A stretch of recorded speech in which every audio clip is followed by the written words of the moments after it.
Today we're talking about a new achievement called connecting sentences. Please read these two sentences as I read them aloud. They chose to serve pie instead of cake at their wedding. We should elect a Jedi as president. Probably thinking, what do these two sentences have to do with each other? These two sentences don't have any transition in between them. Without the transition, it's super confusing why these two things go together. This is why it's really important that as writers, we connect sentences using transition words, phrases, and sentences. Now I've added in a transition. Let's see if this makes a little bit more sense. They chose to serve pie instead of cake at their wedding.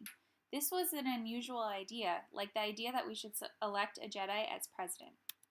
Now I've added in this transition. It makes so much more sense how these two ideas connect, because they're both unusual ideas.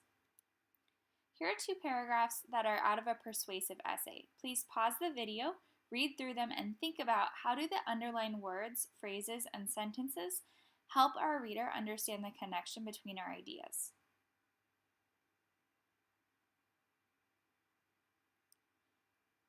Now that you've read it, let's go ahead and look at the underlined words, phrases, and sentences. Here we have one transition word. As you can see, connects the idea right before it with the idea right after it. Very simple word, and you have a list of these words in your notebook. Here's a phrase. A phrase is a group of words. In addition is a phrase. As a result is also a phrase. In conclusion is also a phrase. You'll also see some of these phrases in your notebook as well. Something that we haven't talked about yet is using an entire sentence to transition.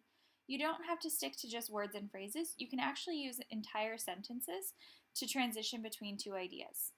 Here, the last sentence in the first paragraph is moving the reader away from the main idea of the first paragraph into the main idea of the second paragraph. Let's go ahead and practice now. Here I have a paragraph about plastic bottles. My ideas are kind of disconnected. As I read, I want you thinking about where can I add a transition word, phrase, or sentence. We shouldn't ban plastic bottles because they help us be healthy. People can track how much water they drink in a plastic bottle. Drinking water is part of a healthy lifestyle. The only options will be juice and soda. Sugary drinks are less healthy than water. You're probably thinking, what do these ideas have to do with each other? Go ahead and pick 3 places that you would like to add a transition word, phrase, or sentence. And then on your whiteboard table, write down which word, phrase, or sentence you would add in to these 3 places. Pause the video until you're done. Okay, now I'm going to show you my example. Obviously, there is more than one right answer here. There are many words, phrases, and sentences that you could add. Here's what I've added. We shouldn't ban plastic bottles because they help us be healthy. For example, people can track how much water they drink in a plastic bottle. This will encourage them to drink more water. Drinking water is part of a healthy lifestyle. Additionally, if bottled water is banned, the only options will be juice and soda. This would be a bad outcome because sugary drinks are less healthy than water. Here I've used a phrase, a very short phrase.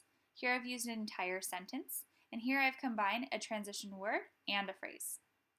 It's really important that our reader understands the flow of the ideas in our paragraphs. It's really important that they can understand the connection between our ideas. Transition words, phrases, and sentences help us do that. Our big takeaway today is that we want to connect sentences using words, phrases, and sentences to help our reader understand our writing more clearly.